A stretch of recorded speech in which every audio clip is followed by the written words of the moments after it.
لا الہ الا اللہ یہ کلمہ معرفت ہے، شناسائی کا کلمہ ہے۔ لا الہ الا اللہ محمد رسول اللہ، یہ اس کو کلمہ معرفت کہتے ہیں۔ معرفت کہتے ہیں پہچان۔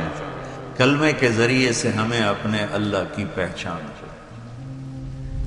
نماز کے ذریعے اس کے اندر تعلق پیدا ہو، نماز کے ذریعے وہ پہچان تعلق میں تبدیل ہوگی، روزے کے ذریعے وہ تعلق محبت میں تبدیل ہوگی۔ بھوکے پھر رہے ہیں، عاشق ہوئیں، عشق کماویں، دل رکھیں وانگ پہاڑاں ہو، سہ بدیاں ہزار علامیں، کر جانے باغ بہاراں ہو، منصور جائے چک سولی دتے، جڑے واقف کل اسراراں ہو، سجدیوں سر چائی نہ باہو، توڑے کافر کہن ہزاراں ہو، عاشق سوئی حقیقی جڑا، قتل معشوق دے مننے، سر نو جوڑے تے مکھ نہ موڑے، ہمیں 100 تلواراں کھنے کھنے صحیح سچا عشق حسین علی دا باہو، سر دتے تے راز نہ بننے۔ لا الہ الا اللہ محمد رسول اللہ پہچان کرواتا ہے، نماز اس پہچان کو ایک تعلق میں بدلتی ہے، روزہ اس تعلق کو محبت میں بدلتا ہے، اور اعتکاف اس محبت کو عشق میں بدل دیتا ہے۔ اور پھر رمضان کے بعد ہی حج کا سفر شروع ہوتا ہے، پھر عاشق کو ہوتا ہے کہ معشوق کا دیدار ہو، تو احرام عاشقانہ لباس ہے، اور طواف مجنونانہ تلاش ہے کدھر ہے کدھر ہے کدھر، ابھا ڈیکھاں لمحہ ڈیکھاں، اونچے کوٹھے تے چڑھ ڈیکھاں، ڈٹھی دل کو دیواں ٹیکاں، سجن مل سم کے مر پوساں، خواجہ غلام فرید۔ تیرے کوچے اس بہانے، مجھے دن سے رات کرنا، کبھی اس سے بات کرنا، کبھی اس سے بات کرنا۔ تو مطاف کوچہ محبوب ہے، اور یہ کلمے سے سفر جو شروع ہوا تھا، یہ اعتکاف پہ آ کے والہانہ عشق میں بدلا۔ عشق نے پھر اس کو گھر سے نکالا، اس کو کپڑوں سے نکالا، اس کو زیب و زینت سے نکالا، اور اس کو بیوی سے نکالا، بچوں سے نکالا، راحتوں سے نکالا، تیل کنگھی شیشہ سے نکالا، اور بس صرف عاشق اور مجنوں بن کر یہ ابا الحب ان یخفا وکم قد کتمتہ فاصبح عندی قد اناخ وطنبا اذا اشتد شوقی ہام قلبی بذکرہ وان رمت قربا من حبیبی تقربا یبدو فافنا ثم احیا لہ ویسعدنی حتی الذ واطربا۔ یہ ایک لڑکی طواف کر رہی تھی، اور یہ ہے طواف کا، یہ ہے موضوع، کدھر ہے کدھر ہے کدھر ہے کدھر ہے۔ دیکھو نا، نماز لگتا ہے عبادت ہو رہی، یہ ایک درس کا حلقہ ہے، لگتا ہے کہ ایک عبادت کی ایک شکل ہو رہی، قرآن کی تلاوت عبادت ہو رہی، ٹھیک ہے، سجدے میں پڑا ہوا عبادت ہو رہی۔ طواف کوئی عبادت لگتا ہے؟ طواف تو ایک مجنونانہ پھیرے لگ رہے ہیں، پھیرے لگ رہے ہیں۔ یہ اس 3 شعروں کے صدقے میں طواف ہے۔ اسماعیل فرماتے ہیں کہ میں طواف کر رہا تھا تو ایک لڑکی بدو یہ شعر پڑھ رہی تھی، بہت میں نے محبت کو جھٹکا، پر اس نے ڈیرے ڈال دیے، خیمے گاڑ دیے، تنابیں کس دیں اور رسیاں کھینچ دیں، اور میرے سارے وجود کو اپنے عشق میں ڈھانپ کے رکھ دیا۔ اس کا نام آتا ہے، میں بے قرار ہو جاتی ہوں، اس کے لیے تڑپتی ہوں، مجھے زیارت کراتا ہے، زیارت کراتا ہے، میں مر جاتی ہوں، پھر اس کے عشق میں دوبارہ زندہ ہو جاتی ہوں۔ اب اسماعیل جیسا علامہ اور فصیح وہ لڑکی، تجھے شرم نہیں آتی؟ حرم میں ایسے شعر پڑھتی ہے۔ اس نے کہا لولت تو قالم احجر عن وسنی، اسماعیل غلط نہ سمجھنا، یہ میرے رب کا عشق ہے جس نے رات کے اندھیرے میں مجھے یہاں پہنچایا ہوا۔ پھر وہ کہنے لگی کس کا طواف کر رہے ہو؟ اسماعیل کہنے لگے بیت اللہ کا۔ تو وہ زور سے ہنسی، سبحان اللہ، اور یوں آسمان کی طرف منہ اٹھا کے کہنے لگی واہ میرے رب، کیسی تیری پاگلوں کی دنیا ہے جو تجھے چھوڑ کے پتھروں کا طواف کرتے ہیں۔ اس میں ہی کہتا میں بے ہوش ہو کے گر گیا تھا، اور جب مجھے ہوش آیا تو لڑکی جا چکی تھی۔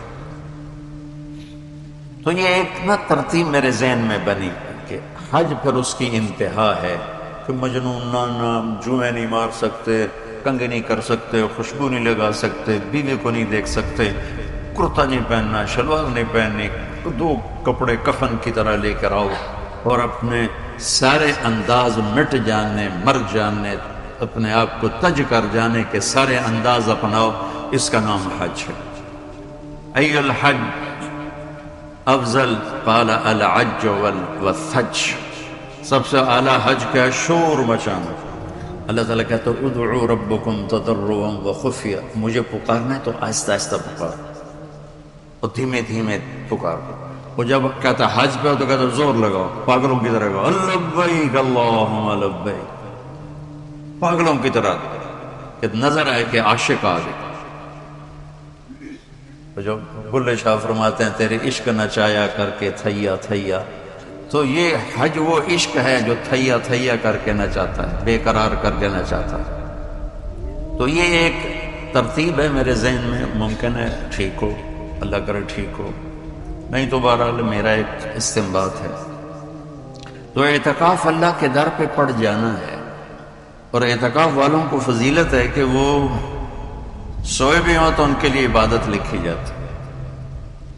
باقی ہمارے جیسے لوگ تو نفل پڑھیں گے تو عبادت لکھی جائے گی، قرآن پڑھیں گے تو عبادت کا اجر لکھا جائے گا، اور اعتکاف والا سویا بھی ہو تو قلم اس کا چلتا رہتا۔ بھائیو، کوئی تبلیغی جماعت کو نہیں مضبوط کرنا، ایمان مضبوط کرنے کے لیے گھر چھوڑو، اوروں کو ایمان پر لانے کے لیے گھر چھوڑو۔ یہ گھر چھوڑنے کے نتیجے ہے کہ آج 6 بر اعظم میں اللہ تعالیٰ کی خلقت اللہ کے پیغام کو لے کر پھر رہی ہے، اور کتنے عجیب و غریب باتیں ہیں۔ جنید جمشید جیسا گانے والا، اس سارے جہاں میں اپنے گانے بجانے والا، ساری دنیا میں ناچنے والا، آج 4 مہینے لگا چکا تھا۔ 3-4 دن پہلے ملتان کے سب سے بڑے مدرسے میں سینکڑوں طلبہ میں اور بڑے بڑے علماء و مشائخ میں اس نے بات کی، سارے علماء رو رہے تھے، سارے بخاری پڑھنے والے طلبہ رو رہے تھے۔ اسٹیج پر ناچنے والا آج اللہ تعالیٰ اور اس کے رسول کا داعی بن چکا تھا۔ میں نے خود اس کو فیصل آباد میں دیکھا، میرے جتنی بڑی داڑھی ہو چکی تھی، مجھ سے بڑی پگڑی باندھی ہوئی تھی۔ میں مسجد میں پہنچا تو بیان کر رہا تھا، ارے لوگو، میں پاگل نہیں ہوں۔ میں نے 4 سال کے بچے سے لے کر 60 سال کے بوڑھے پر ان کی زبان پر اپنے گانوں کو جاری کر دیا۔ ساری دنیا دل دل پاکستان پکار اٹھی۔ میں پاگل نہیں ہوں کہ سب کو چھوڑ کر ادھر آ گیا ہوں۔ وہ کچھ نہیں تھا، دھوکہ تھا، فریب تھا۔ مجھے حقیقت اب ملی، اب میں گانے والا نہیں ہوں، حضور صلی اللہ علیہ وسلم کا امتی ہوں۔ یہ کسی نے محنت کی تو یہ نتیجہ نکلا۔ کوئی تو جا کر اس سے ملا ہوگا کہ وہ اتنی قربانی دے گا۔ آپ کو تو کچھ کرنا پڑتا ہے، کوئی لین دین۔ وہ اسٹیج پر آیا اور ٹن کیا اور 2 لاکھ لیے، جیب میں ڈالے اور وہ گیا۔ اتنے بڑے پیسے چھوڑ کر آیا۔ تو میرے بھائیوں، اتنے کتنے اور نوجوان ہیں جو توبہ کر سکتے ہیں۔ ایک تو ہم سب توبہ کریں، یہ نیت تو سارے کر لو، توبہ کرو۔ اس میں تبلیغی جماعت کا کون سا مطالبہ ہے؟ میں نے کوئی ناجائز مطالبہ نہیں کیا۔ کیا ہمیں توبہ کی ضرورت نہیں ہے؟ تو اللہ کے واسطے آج توبہ کرو، اتنی تو میری بات مانو۔ میں ہاتھ جوڑتا ہوں، مجھے کوئی ضرورت نہیں آپ کی واہ واہ کی، مجھے آپ کی ضرورت ہے کہ میری بھی آخرت بچ جائے، آپ کی بھی آخرت بچ جائے، ہم بھی قبر کی پکڑ سے بچ جائے اور آپ بھی قبر کی پکڑ سے بچ جائے۔ اس زندگی سے توبہ کرو، میرے رب کی قسم، اس زندگی پر مر گئے تو برباد ہو گئے۔ ایک اور واقعہ سناتا ہوں۔ امریکہ کی 9 مسلم عورتیں آئی، نیا اسلام قبول کیا، پھر وہ رائمنڈ میں چلہ لگانے آئے۔ جیسے مرد 40 دن کا چلہ لگاتے، وہ باہر ملک سے عورتیں آ گئی، اور اسی طرح پاکستان میں جماعتیں بن کر باہر جا رہی ہے۔ ایک دفعہ ہم نے 4 مہینے لگائے سعودی عرب میں، قطر میں اور امارات میں۔ ایک دفعہ ہم نے 4 مہینے لگائے کینیڈا میں، امریکہ میں، یعنی 5 مرد اور 5 عورتیں۔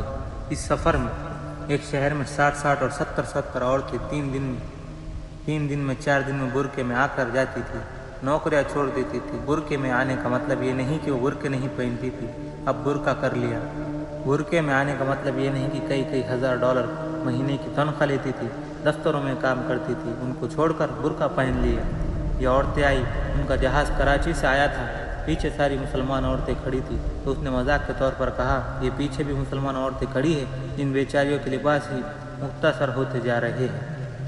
نو مسلم عورتوں نے کہا جو عورت بے پردہ ہو، ہمارا اسلام ہمیں اس سے بھی پردے میں رہنے کا حکم دیتا ہے، اس لیے حیا آ گیا۔